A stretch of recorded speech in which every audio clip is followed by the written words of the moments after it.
ओम शांति। आज बाबा के 13 मई 2020 के महावाक्य हैं। एक नज़र कल के अभ्यास के कार्य पर। आपने ज़रूर अभ्यास किया होगा कि हमें रूहानी मोड में रहना है और 1 मिनट भी वेस्ट नहीं करना है। उस 1 मिनट में आपने कितना जमा किया, ये ज़रूर अपने आप को चेकिंग में देख लेंगे कि जितना हम टाइम को बचाते हैं, व्यर्थ से समर्थ की ओर लेके जाते हैं, तो वो भी मन को बहुत खुशी देता है। और आज भी बाबा ने बहुत सुंदर अमृत वेले का महत्व बताया। 4 बजे का जो समय है वो हमें क्या क्या करना है, और साथ साथ कोई भी कार्य करने से पहले हमें नॉलेजफुल होकर कार्य करना है। स्वास्थ्य का यादगार दिखाते हैं जो हम सबने सृष्टि चक्र वाले चित्र में देखा था। तो कोई भी कार्य को करने से पहले हमें विधि पूर्वक कार्य करना है, नॉलेजफुल स्थिति में रह के कार्य करना है।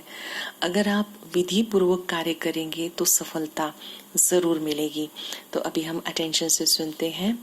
बाबा ने कहा, मीठे बच्चे, अमृत वेले अपने दूसरे सब संकल्पों को बंद करके, लॉकअप करके एक बाप को प्यार से याद करो, बाबा से मीठी मीठी रूहान करो, बाबा से मीठी मीठी बातचीत करो।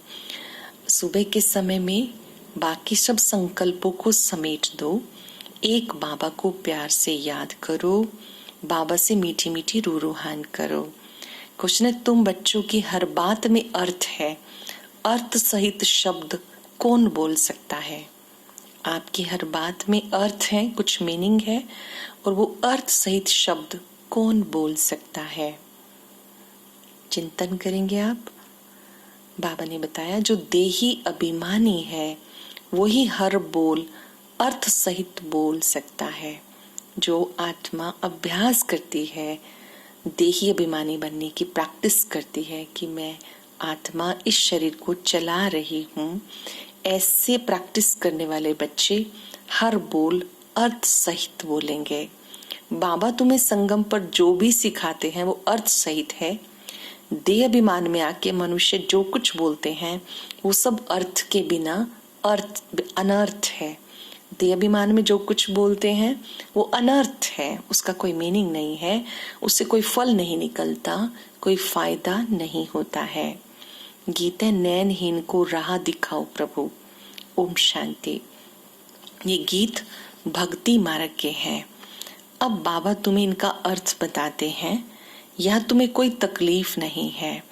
भक्ति मार्ग में तकलीफ बहुत की, कभी रस्म रिवाज, ब्राह्मणों को खिलाना, तीर्थों पे जाना, पहले ये सब करते रहे। अब बाबा कहते तुम्हें ये सब करने की जरूरत नहीं है। आपने बहुत प्यार से बाबा को याद करना है।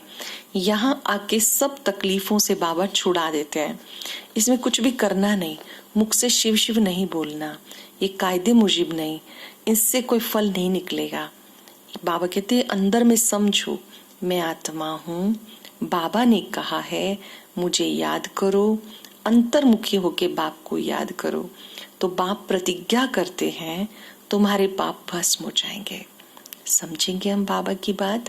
बाबा ने कहा यहाँ बैठ के ऐसे कोई शिव शिव या शिव बाबा से बोलना नहीं, मन ही मन में उन्हें याद करना है ताकि हमारे पाप नष्ट हो जाएं, आत्मा पावन बन जाए। तो बाबा कहते हैं कि जब आप मुझे याद करते हो तो बाबा प्रतिज्ञा करते हैं कि आपके पाप भस्म हो जाएंगे। यह योग अग्नि जिससे विकर्म विनाश हो जाएंगे और तुम वापस चले जाएंगे। हिस्ट्री रिपीट होती है। ये सब अपने साथ बातें करने की युक्तियां हैं। अपने साथ रूहान करते रहो, खुद के साथ बातचीत करते रहो, बाबा के साथ बातचीत करते रहो। बाबा कहते हैं मैं कल्प कल्प तुम्हें युक्ति बताता हूँ। ये भी जानते हैं धीरे धीरे झाड़ वृद्धि को पाएगा। ब्राह्मणों का झाड़ बहुत छोटा सा है, धीरे धीरे ये बढ़ता जाएगा। माया का तूफान भी इस समय है जब बाबा आकर तुम बच्चों को माया के बंधन से छुड़ाते हैं। जब हम बाबा के बनते तो माया भी आती है, माया में रोकती है, अच्छे काम करने से विचलित करती है। जैसे ज्ञान योग के लिए मन ना करना, योग के लिए मन ना करना, ये माया है, इसको पहचानना है। हम इस माया को दूर भगाना है। माया के तूफान भी आएंगे। सत्युग में कोई बंधन होता नहीं। ये पुरुषोत्तम युग अब तुम्हें अर्थ सहित बुद्धि में है। यहाँ हर बात अर्थ सहित है। देह अभिमानी जो भी बात करेंगे सो अनर्थ करेंगे। देही अभिमानी जो बात करेंगे वो अर्थ सहित होगी।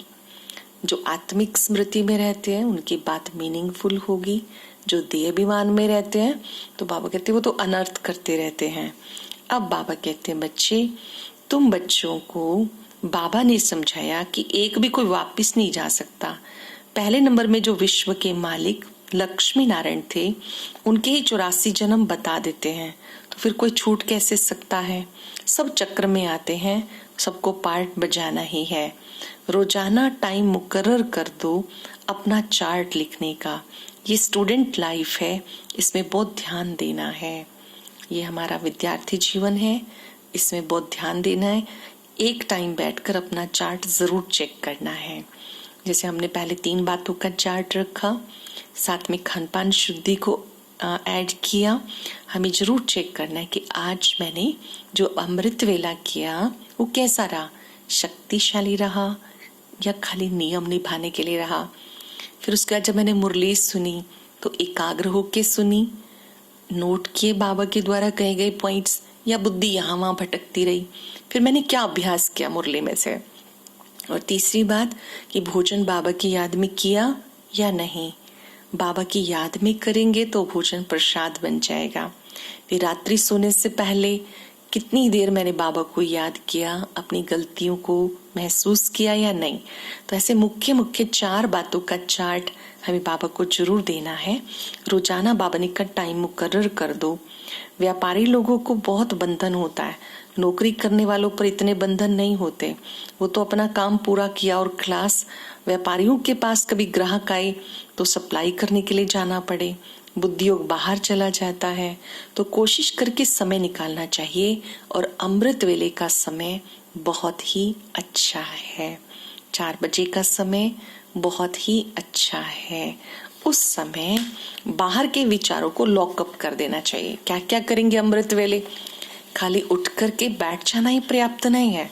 जब आप अमृत वेले उठे तो सबसे पहली मुलाकात बाबा से गुड मॉर्निंग। फिर बाबा आपका बहुत बहुत शुक्रिया कि आपने मुझे अपना बनाया। बाबा को थैंक्स देंगे, अपनी प्राप्तियों को याद करेंगे, मुझे बाबा से क्या क्या मिला। बाबा के गुणों का चिंतन करेंगे। बाबा का चित्र है जिसमें बाबा के बहुत सारे गुण हैं। ज्ञान के सागर, शांति के सागर, प्यार के सागर। बाबा कहते हैं अमृत वेले बाकी सब चीजें किनारे कर दो, लॉकअप कर दो, बस बाबा की याद में रहो। बाबा की महिमा लिख देनी चाहिए। बाबा ज्ञान का सागर, पतित पावन है, वो हमें विश्व का मालिक बनाते हैं। उनकी मत पे चलना है। सबसे अच्छी मत मिलती है मन मना भव। ये तीनों महामंत्र याद रखेंगे। मन ही मन बाबा को याद करना, ये है मन मना भव। एक की याद में स्थित हो जाना, ये है मामेकम मध्याजी भव। वर्षे को याद करना। बाबा ने कहा ये वशीकरण मंत्र है। मन मना भव मामेकम। अर्थ सहित याद करने से खुशी होगी। याद भी अव्यभिचारी होनी चाहिए। बाबा की जो याद है वो बहुत अच्छी होनी चाहिए। अटेंशन रहे। बाबा की याद में और बड़े सारे काम नहीं करने हैं। कोई बैठे बैठे अपने घर के रहे सही काम याद करते हैं, ऑफिस के काम याद करते हैं। बाबा कहते याद अव्यभिचारी चाहिए। मतलब बाबा के स्वरूप पे एकाग्रता चाहिए, गुणों का चिंतन चाहिए। उस समय बुद्धि यहाँ वहां ना भटके। बाबा कहते कि मैं तुम्हें सुख देने के लिए आया हूँ। मैं तुम बच्चों को मंत्र देता हूँ। मंत्र भी एक का ही सुनो। यहाँ देहधारी कोई नहीं है। यहाँ तुम आते हो बाप दादा के पास। शिव बाबा से ऊंच कोई है नहीं। याद भी सब उन्हें करते हैं। महालक्ष्मी कौन है ये भी नहीं जानते हैं। यहीं पर लक्ष्मी नारायण का राज्य था। श्री लक्ष्मी नारायण यहीं पर राज्य करते थे। उनको ऐसा किसने बनाया जिसकी तुम पूजा करते हो? ये महालक्ष्मी फिर कौन है? महालक्ष्मी का पहले का जन्म, उसमें वो क्या थी? तुम बच्चे जानते हो, ये है जगत अम्बा। तुम सब माताएं हो। वंदे मातरम। सारे जगत पर तुम बच्चे अपना राज्य जमाते हो। भारत माता कोई एक का नाम नहीं, तुम सब शिव शक्ति, शिव शक्तियां हो। शक्ति लेते हो योग बल से। आप बाबा से शक्तियां लेते हो योग बल से। यहाँ पर तुम्हें योग बल जमा करना है। घड़ी घड़ी कहता हूँ, थको मत, बाबा को याद करते रहो। वो भी बिंदी है, मैं भी बिंदी हूँ। यहाँ पार्ट बचाने आए हैं। पार्ट पूरा हुआ, बाबा की याद में याद करेंगे। मैं आत्मा बिंदी हूँ, बाबा बिंदी है, मैं परम धाम से यहाँ आई हूँ पार्ट बचाने के लिए। बाबा कहते मेरी याद से आत्मा पर जो विकर्मों का बोझ है वो उतर जाएगा।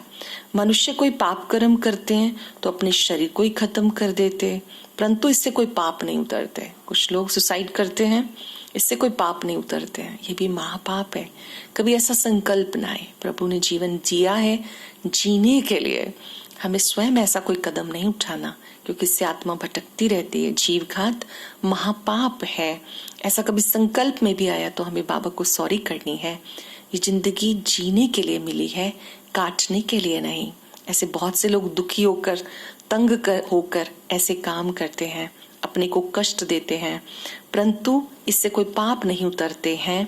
पाप आत्मा कहा जाता। बाबा कहते बच्चे, ये जो कहते हैं आत्मा निर्लेप है, आत्मा सो परमात्मा, अनेक मतें हैं। हम जो कुछ करते हैं पाप पुण्य का प्रभाव आत्मा में पड़ता है। जब तक पता नहीं था तो हम ऐसा सोचते थे कि कुछ भी करो लेप छेप तो लगता नहीं, पर बाबा ने समझाया ये जो कहते हैं आत्मा सो परमात्मा, आत्मा ही परमात्मा नहीं, आत्मा का पिता है परमात्मा। पिता पिता है, हम उसके बच्चे हैं। तो बाबा कहते हैं अनेक प्रकार की मतें हैं। अब तुम्हें श्रीमत मिलती है, तीसरा नेत्र मिलता है, जिससे तुम अपने को भी जानते हो, बाप को भी जानते हो, सेल्फ रियलाइजेशन करते हो। ज्ञान मिला तो आपने सेल्फ को रियलाइज किया कि मैं शरीर नहीं, इसको चलाने वाली ज्योति बिंदु आत्मा हूँ। भ्रिकुटी के बीच में आत्मा चमकती है। बाबा ये नई नई बातें समझाते हैं, ये अच्छी रीति याद करो। ये बातें जो बाबा समझाते हैं इनको अच्छी रीति याद करो। मैं कल्प कल्प आता हूँ, कल्प कल्प तुम बच्चों से मिलता हूँ। तुम भी ऐसे ही चक्र लगाते हो, राज्य लेते हो, फिर गवाते हो। ये बेहद का नाटक है। तुम सब एक्टर्स हो। आत्मा एक्टर होकर क्रिएटर, डायरेक्टर, मुख्य एक्टर को न जाने तो वो किस काम की? आत्मा एक्टर है, शरीर के द्वारा पार्ट बजाती है। आत्मा इस देह के द्वारा कार्य करती है। बाबा कहते हैं कि जब आप इस बेहद ड्रामा के एक्टर हो तो आपको उस क्रिएटर को, डायरेक्टर को जानना चाहिए। अब इस पुरानी दुनिया का अंत है। कितनी सहज बात है। तुम बच्चे जानते हो बाबा कैसे गुप्त रूप में बैठे हैं। निराकार शिव बाबा ब्रह्मा बाबा की भ्रिकुटी में बैठे हैं। गोदरी में करतार देखा। अब देखा कहीं या जाना कहीं, बात तो एक ही है। गोदरी में करतार देखा, ब्रह्मा बाबा की भ्रिकुटी में निराकार शिव को देखा, उसको पहचाना, उससे संबंध जोड़ा। आत्मा को देख सकते हैं, बात तो एक ही है, परंतु उससे कोई फायदा नहीं। कोई कुछ समझ में आ ना सके। नोंधा भक्ति में बहुत साक्षात्कार करते हैं, साक्षात्कार में देखने की कोशिश करते हैं, पर बाबा कहते इससे कोई फायदा नहीं। तुम बच्चे जितना याद करेंगे उतना खुशी रहेगी। तुम्हें अपना टाइम वेस्ट नहीं करना। याद के बल से पाप कटते हैं। याद में रहेंगे तो खुशी रहेगी। गाते हैं तुम मात पिता हम बालक तेरे, अर्थ नहीं जानते। जब निराकार ब्रह्मा बाबा के तन में आते हैं, ब्रह्मा हमारी माता, शिव बाबा हमारे पिता हैं, हम सब उनके बालक हैं। इसमें जितना जो पुरुषार्थ करेगा उतना उच्च पद पाएगा। ये कोई साधु संत नहीं है जिसकी गद्दी चली आई हो, ये तो शिव बाबा की गद्दी है। ऐसे नहीं कि जाएगा तो दूसरा कोई गद्दी पे बैठेगा। बाबा ने सबको साथ लेकर जाना है। बाबा कहते यहाँ कोई गुरु गद्दी नहीं है, यहाँ पर तो ईश्वरीय ज्ञान है, ईश्वरीय नॉलेज है जो आप सुन रहे हो। सतगुरु स्वयं आकर सदगति करते हैं। यहाँ पर कोई देहधारी व्यक्ति हमारा गुरु नहीं है, बल्कि गुरुओं का भी गुरु एक शिव बाबा है। कई बच्चे व्यर्थ ख्यालातों में टाइम वेस्ट करते हैं, सोचते हैं खूब धन इकट्ठा कर लें, पुत्र पोतरे सब खाएंगे, बाद में काम में आएगा, बैंक लॉकर में जमा कर लें, बाल बच्चे खाते रहेंगे, परंतु किसी के भी काम में नहीं आएगा। जो कुछ भी हम जोड़ते जा रहे हैं सब यही छूट जाएगा, सब रोड पे रह जाएगा। बाबा कहते सच्ची कमाई जोड़ो। हाँ, जीवन निर्वाह के लिए जितना आवश्यक है जरूर कमाएं, पर उसके पीछे इतना ना लग जाएं कि हम सच्ची कमाई ना जोड़ सकें। इसमें संतुलन होना चाहिए कि हम अपनी स्थूल में लौकिक धन कमाते भी जो सच्ची कमाई है उसके लिए टाइम जरूर निकालें। ऐसा ना हो कि वहां हम इतने बिजी हो जाएं इसके लिए टाइम ना मिले। बाबा कहते हैं ये सच्ची कमाई भविष्य के लिए कमाई है जो तुम बच्चों को जोड़नी है। ऐसे नहीं जो ड्रामा में होगा कर लेंगे, पुरुषार्थ बिना तो खाना भी नहीं मिलेगा, तकदीर में नहीं तो ऐसे से कईयों को ख्यालात आते हैं। कई कहते तकदीर में होगा तो कर लेंगे, ड्रामा में होगा तो कर लेंगे। समझेंगे हम इस बात को, जो बीता सो ड्रामा, भविष्य के लिए पुरुषार्थ फर्स्ट, पुरुषार्थ करेंगे तो जमा होगा। बाबा कहते हैं जिनकी तकदीर में वो अच्छी रीति धारण करेंगे औरों को भी कराएंगे। बाबा बाप टीचर सतगुरु है तो उन्हें बहुत बहुत प्रेम से याद करना है। बाबा युक्तियां बताते हैं, कोई साधु संत आदि को भी निमंत्रण दे सकते हो। ईश्वरीय ज्ञान सबके लिए, सभी को निमंत्रण दे सकते हो, समझा सकते हो। अच्छा, मीठे मीठे सिक्के लदे बच्चों प्रति माता पिता बाप दादा का याद प्यार, गुड मॉर्निंग। रूहानी बाप की रूहानी बच्चों को नमस्ते। रूहानी बच्चों की रूहानी बाप दादा को नमस्ते, गुड मॉर्निंग। शुक्रिया बाबा, शुक्रिया। आज की मुख्य बात कौन सी है? कुछ पल चिंतन करेंगे आप भी साइलेंस में बैठकर। बाबा ने सुनाया, पुरुषार्थ कर अपनी भविष्य कमाई में लग जाना है। ड्रामा में जो होगा कर लेंगे ये कह के पुरुषार्थ ही नहीं बनना। सारे दिन में जो भी पाप होते हैं या किसी को दुख देते हैं, चार्ट नोट करना है। आज हमसे क्या क्या गलत हुआ, गलत बोला गया, नोट करना है। सच्चाई से बाबा को सुनाना है। साफ दिल एक बाप की याद से सब हिसाब किताब चुकतो करने हैं। सच्चाई से बाबा को अपने पाप सुनाने हैं। जो हमसे गलती हो जाए हमें कहना है, बाबा मुझसे गलती हो गई, मैं आत्मा क्षमा चाहती हूँ, और वो गलती दोबारा रिपीट भी ना हो।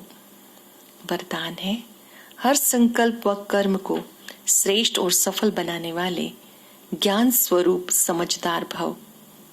हर संकल्प व कर्म को श्रेष्ठ सफल बनाने वाले ज्ञान स्वरूप समझदार भव। जो ज्ञान स्वरूप समझदार बन के कोई भी संकल्प व कर्म करते हैं तो वो सफलता मूर्त बनते हैं। इसका यादगार भक्ति मार्ग में कार्य आरंभ करते स्वास्तिका निकालते हैं व गणेश को नमन करते हैं।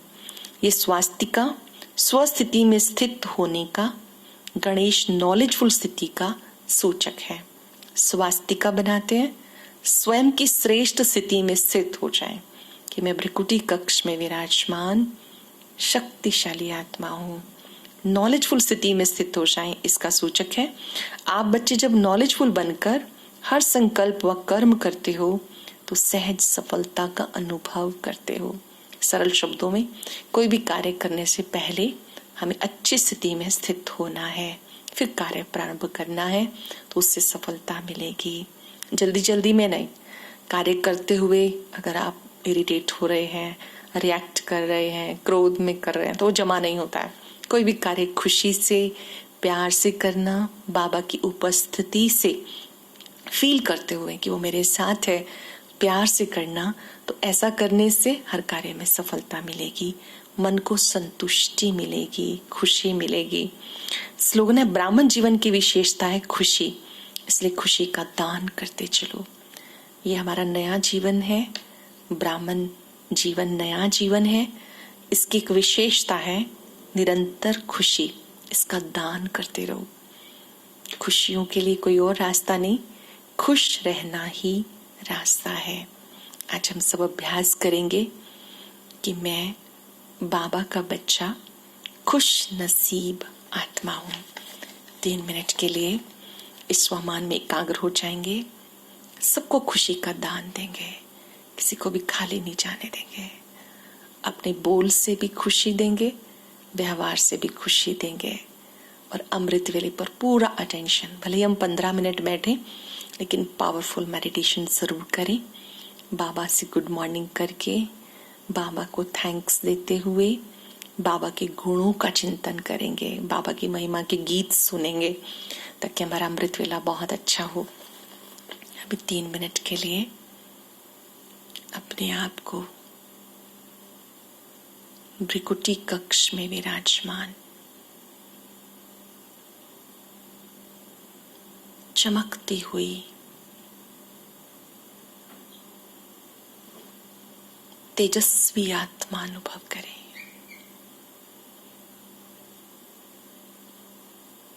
जैसे आकाश में सितारा चमकता है, ऐसे में आत्मा भ्रिकुटी कक्ष में विराजमान हूं।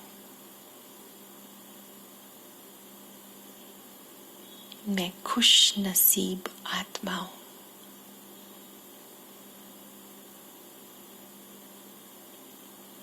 खुशी मेरा खजाना है।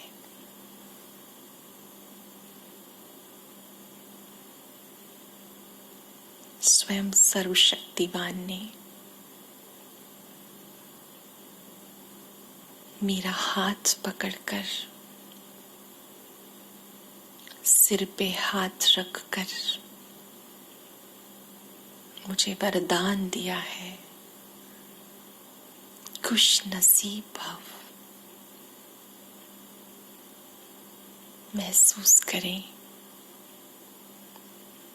खुशियों के सागर की अनंत किरणें मेरे चारों ओर है। मेरी खुशी बढ़ती जा रही है। मेरे चारों ओर खुशियां हैं।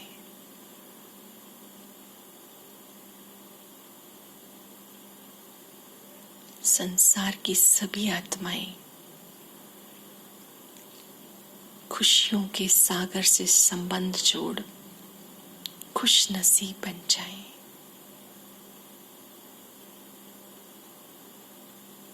बाबा की शक्तियों से सदा के लिए शक्तिशाली बन जाए।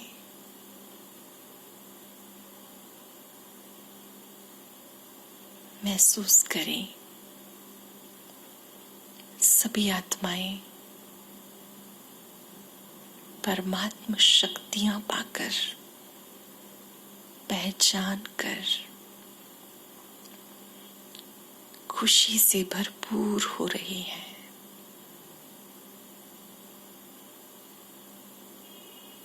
मन ही मन दृढ़ संकल्प करें, मुझे खुश रहना है, दूसरों को भी खुशी का दान देना है। ओम शांति शांति।